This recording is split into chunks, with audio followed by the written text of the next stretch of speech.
এই মুহূর্তে শোভাবাজার রাজবাড়ির জামাই বলা চলে, আমি একটু কথা বলার চেষ্টা করব। জামাই তো বড় জামাই, হ্যাঁ বড় জামাই। এই শোভাবাজার রাজবাড়ির এস্টেটটা চলে মিত্রদের নামে। আর আমার শ্বশুরের নাম ছিল, তো বাবার নাম ভালো নামটা দেবব্রত মিত্র। তো দেবব্রত মিত্রের ছেলে যে এবার পালাদার দেবরাজ মিত্র, আর দেবব্রত মিত্রের মেয়ে ওখানে মল্লিকা ও মিত্র ছিল, এখন সরকার হয়েছে। পুরোনো দিনের গল্প বলুন না, যে কি কেমিস্ট্রি কি গল্প রয়েছে এইগুলো এগুলো দেখুন, পুরোনো দিনের গল্প মানে আপনি তো বিভিন্ন চ্যানেলে আপনি শুনতে পাবেন শোভাবাজার রাজবাড়ির ইতিহাস। এটা 269তম দুর্গাপুজো চলছে।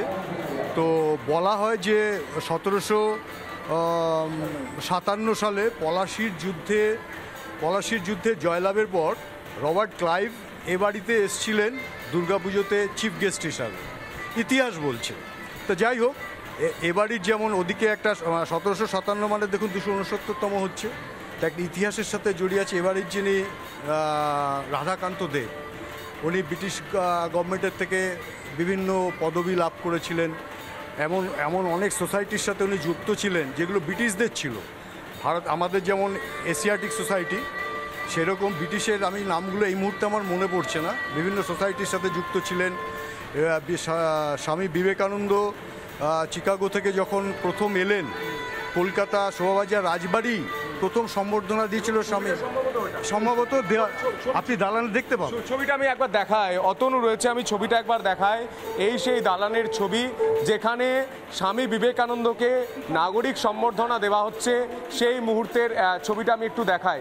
এই সেই ছবি আমি দেখাই, এই সেই ছবি। এবং এই শোভাবাজার রাজবাড়ির প্রতিটা কোণায় ইতিহাস জড়িয়ে রয়েছে, প্রতিটা ঝাড়বাতিতে ইতিহাস জড়িয়ে রয়েছে। কোনটা শুনতে চান? আমি আপনার মনে যেটা আসছে এই যে নাগরিক সম্বর্ধনা দেওয়া হয়েছিল, সেই দিনকে এই বাড়িতে 3জন মহিলা ছিলেন, 2জন স্কটিশ, একজন আইরিশ, আর একজন ছিলেন কাত্যায়নী দেবী, এই বাড়ির মেয়ে। তার বয়স তখন 9 বছর। আমার পাশে এসো। তার বয়স তখন 9 বছর। সেই ভদ্রমহিলার মুখ থেকে আমি এই ঘটনাটা শুনেছি। তিনি মারা গেছেন 1988 সালে। আমি তার মুখ থেকে সেদিনকে কি হয়েছিল সেদিন কি হয়েছিল তিনি বলেছিলেন যে তখন তো কোনো মাইক ছিল না, লোকে বিবেকানন্দ বসে 1 ঘন্টা 45 মিনিট ধরে ইংলিশে বক্তব্য রেখেছিলেন। এবং এই যে বক্তব্য রেখেছিলেন, অনেকে বুঝতে পারছে, অনেকে শুনতে পাচ্ছে না। তার কারণ এই বাড়ি পুরো ভর্তি, বাড়ির বাইরে রাস্তাতেও লোক রয়েছে। তারা কি করে শুনেছেন? পরবর্তীকালে জানা গেছিল তারা হুইসপার ক্যাম্পেনিংয়ে দাদা কি বললো এরম করতে করতে তারা শুনেছেন। এটা কত বড় ইতিহাস আপনি ভেবে দেখেছেন? এই ঠাকুরদালান যেখানে আপনি দাঁড়িয়ে আছেন, সাধক রামপ্রসাদ যখন হালিশহর থেকে এই কলকাতায় আসেন দপ্তরির কাজ করতে, তখন তিনি এইখানে প্রত্যেকদিন সন্ধ্যেবেলায় সন্ধ্যা আরতি হবার পর মা কালীর গান গাইতেন উদাত্ত কণ্ঠে। এটা আপনি ভাবতে পারেন? এই বাড়িতে 90 দিন ধরে গদাধর চট্টোপাধ্যায় সকাল বিকেল এসে নিত্য দেবতা পুজো করত।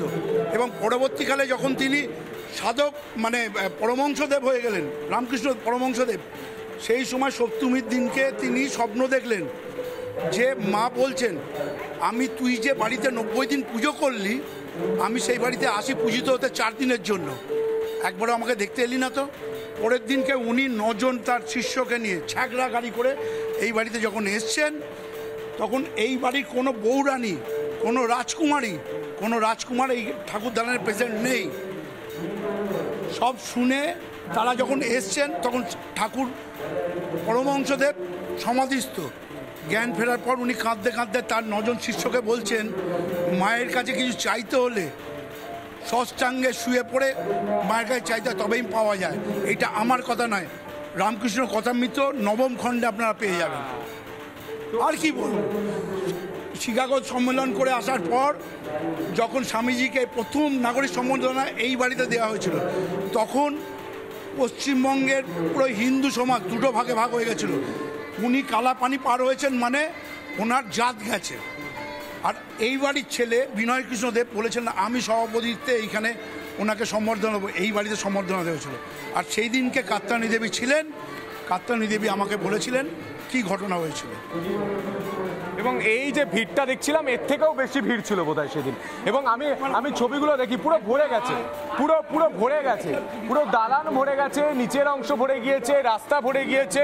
এই ছবিগুলো আমরা দেখতে পাচ্ছি। আমরা আরো মানুষ যারা রয়েছেন তাদের সঙ্গে কথা বলি। আপনার সঙ্গে একটু কথা বলি। আপনি এ বাড়ির মেয়ে না বান্ধবী ওনার?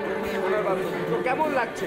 খুব ভালো লাগে, একদম সবসময় ইতিহাসগুলো শুনে কেমন লাগছে? ইতিহাস তো অবশ্যই ভালো লাগে, ইতিহাস তো শুনে সবসময় ভালো লাগার জন্যই এত কিছুতে থাকা। আর আমার বান্ধবীর সাথে সবসময় এখানে একদম এসে আরও সবাই আছে, এখন না থাকলেও সবাই আসছে, এখানে থাকতে খুব ভালো লাগে। তো এই মুহূর্তে আমি আরও কথা বলার চেষ্টা করবো যারা রয়েছেন।